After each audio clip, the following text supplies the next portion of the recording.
$250 million meant to feed hungry school children in the United States went missing.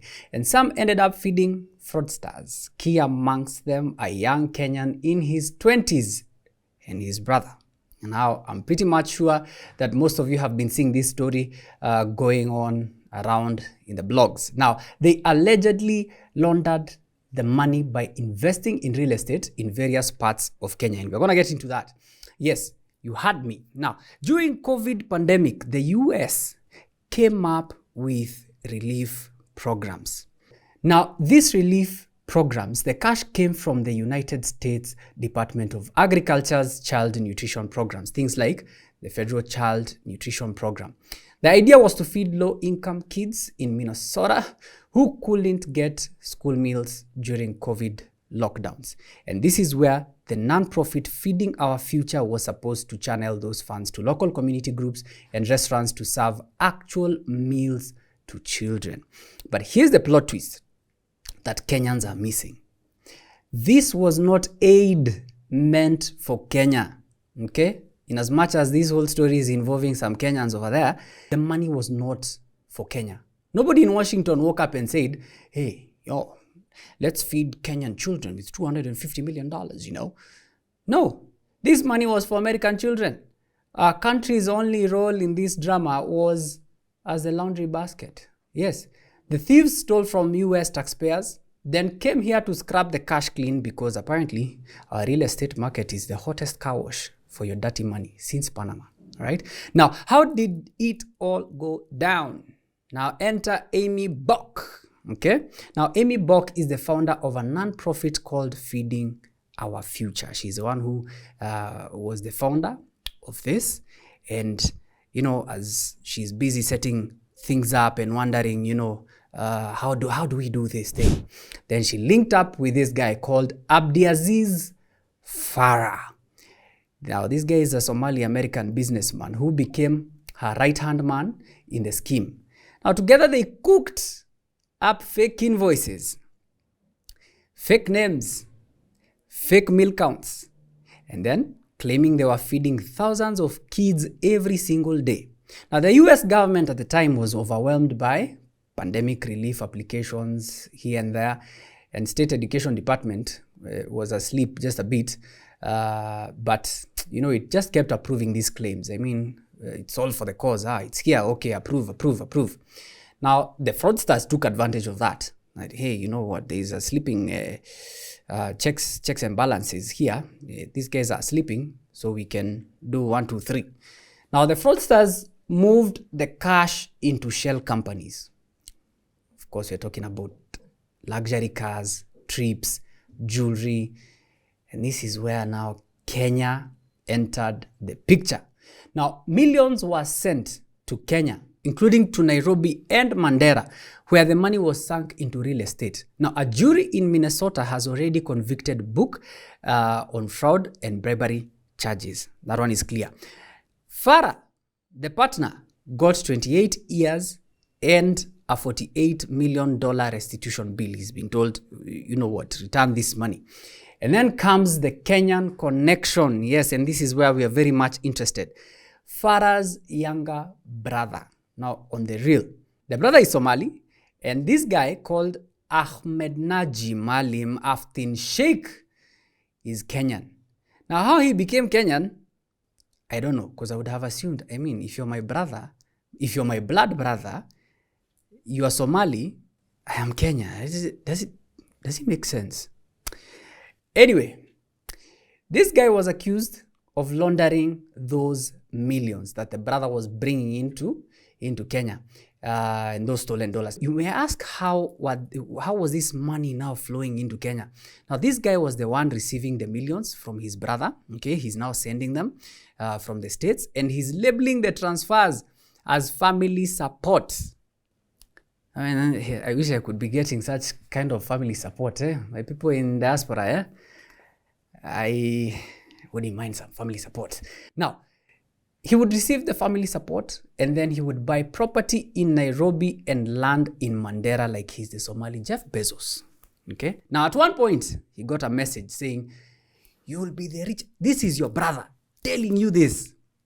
Oh, my brothers and sisters in diaspora, please send me this text message. You will be the richest 25-year-old, inshallah. Allahu Akbar. Okay? And his reply, I love you so much, bro. Mazee, you know? And honestly, I don't know what's sweeter, the family loyalty or the fact that they were sending selfies with stacks of dollars. Like this is a music video. I mean, come on, the images are on your screen, man. Okay? But let's pause the laughter and talk law. Because yes, America is going after Sheikh under the United States Code. That's the international money laundering law. If your crime touches American funds, they don't care if you're in Minnesota, Mandera, or Mass. They are going to come for you, oh boy, all right? And they will indict you. They'll send an extradition request. Now, here in Kenya, of course, they'll be backed up by the 1969 treaty with Kenya. So don't think that you're safe. And if Kenya dares to pretend that it can't see the paperwork, you know what Washington has? They have that big red button called visa sanctions, trade restrictions. Oh, and with Trump, you and I both know anything is possible, including public humiliation as experienced by our one and only South African president, Cyril Ramaphosa. So the US side is embarrassing, yes, but at least they are cleaning house. The bigger shame is here at home. And let's talk about our so-called institutions. But let's start by asking this question. Could Kenya protect Sheikh? Because you're like, wait a minute, Sheikh is a citizen of Kenya. Why are you taking our citizen to go and try him there?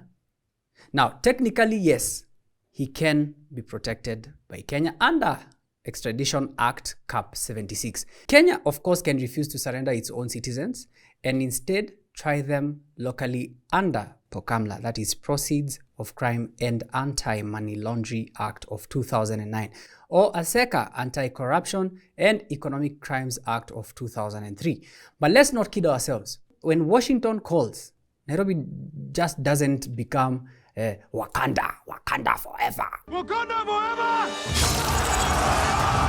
We are not going to release our citizen. They will definitely fold faster than that 50 bob bribe at a Kenyan roadblock, trust you me. But seriously, KRA has the powers under the Income Tax Act to tax foreign remittances and audit lifestyles. Let's just pause there. Because come on now, money is flowing in. Because this thing should have been caught from the word go. I don't know why we are catching it now later. After now the US is going through its own drama, it's actually them who've realized, hey, wait a minute. We've just been conned. By who? By some Kenyans over there. Kenya should have actually been the first ones to flag it out. And this is why we are saying we have institutions and we have the instruments to have flagged such kind of transactions. Okay? The tax authority, they have the tax statutes, okay? There is income that is coming in, okay? Have the necessary or the relevant taxes been paid? Or if you're not seeing them coming in, there's a young boy who's 28 years old and he's balling. If he's balling, can we do a lifestyle audit? How did he afford all these things? Okay? This guy has never asked how a 28-year-old with no clear job, how he was suddenly dropping 300 million shillings and, on apartments and, luxury things here and there and land, real estate. No, they just stamped the papers and went back to chasing Boda guys for 50 shillings, of course, and salaried workers like you and me in the formal sector who are earning at least below 100,000 a month, me and my small salary. Chill, slow down, cool your horses, Kiare. There are bigger fish to fry. Then we have the Financial Reporting Center. Now, banks are legally required under the Proceeds of Crime and Anti-Money Laundering Act to file suspicious transaction reports. You're telling me $1 million $1 transfers labeled as family support did not raise eyebrows. Hey, who's kidding who here? Come on now. Our banks. Yeah? If I send my cousin 50,000, my local bank will definitely call me like I'm laundering Pablo Escobar's money. But this guy moves billions, and all of a sudden is Hakuna Matata. Get your claps, our banks. And the EACC, that is Ethics and Anti-Corruption Commission.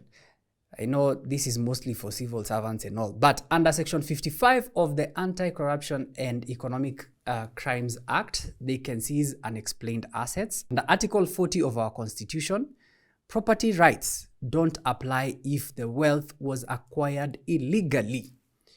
But instead of seizing those South Sea apartments, they probably are just cruising past them in traffic and they're like, wow, that's a beautiful building. Wow, I love the paint job. Now let's be real. Kenya didn't just fail. Failure! Okay? Kenya rolled out the red carpet. We've basically branded Nairobi real estate as the world's #1 laundromat for dirty money. Forget Switzerland, forget Panama. Just say you are sending diaspora remittances and suddenly your banker will treat you like a VIP. You'll get VIP access, you'll get some coffee and some biscuits and some cookies. But anyway, let's get to the kicker. Now, reports say the money cannot be recovered. Okay, why? But why can't this money be recovered?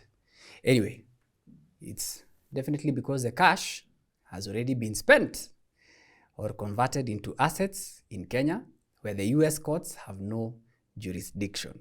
Okay, if the guy went and paid some women over there to have fun or first class in jets, it's already gone. It's already gone. It can. That money is gone. Okay, and for real, the US cannot get a whiff of it. So for the US to touch it, now the remaining money that maybe there, maybe floating in real estate or whatever. Now, the US, of course, they can touch it, but they would need Kenya to cooperate through POCAMLA, that is Section 131, right? Please bear with me. I mean, this is where we are Katiba Ninjas. We are ninjas of the law, and the law has to be straight with us. So we have to go where it is written. Now, in POCAMLA, Section 131, yeah, and the Mutual Legal Assistance Act, the US can seek for assistance. And let's be honest, how many times has Kenya rushed to recover money stashed abroad? We still can't even figure out who owns half of Runda, right? Okay. Anyway, I know some are celebrating our own pirate of the dollars. And all we care about, including, let me not say me, not me, but it could be me, all we care about is 1 tap, 2 tap. But why should you care about this? Because when KRA ignores billions of shillings in remittances, who do you think they'll chase for revenue? When they get the revenue shortfalls, who do you think they'll chase for revenue? It's clearly you and your small salary, including me. The mama mboga, the boda rider, the guy selling mitumba. And when Nairobi property becomes a laundromat, you will see the rents will go up for everyone, even the innocent tenant just trying to survive. I think you've seen a lot of apartments coming up. I mean, I'm not saying that it's money laundering, but hey, I don't know. But it could be somewhere there hidden in those apartments. Someone could be laundering money. And you see, to them, money is not an issue. Someone can all of a sudden buy an apartment for $300 million. They don't care if you are going to afford that rent. For them, they know what they are doing with such kind of a property. Even if it remains unoccupied, they still can fake papers and say, you know what, I had 100% occupancy and I'm earning this money for real. Now, this is not just America's scandal. This is our scandal too. And I want that to sink in, because it shows the world that Kenya is a playground for fraudsters. And it shows us that our own watchdogs are either asleep or eating bones under the table. So next time you hear feeding our future, remember, it didn't feed American children. It fed Kenyan corruption. And while the US is jailing their crooks, we are busy giving ours plot numbers and title deeds. So KRA, FRC, EACC, this is your wake-up call. Because if Nairobi becomes the washing machine for every crook with stolen billions, then you're not fighting corruption. You're selling soap. You get it? If you don't get it, forget about it. This is Katiba Ninja.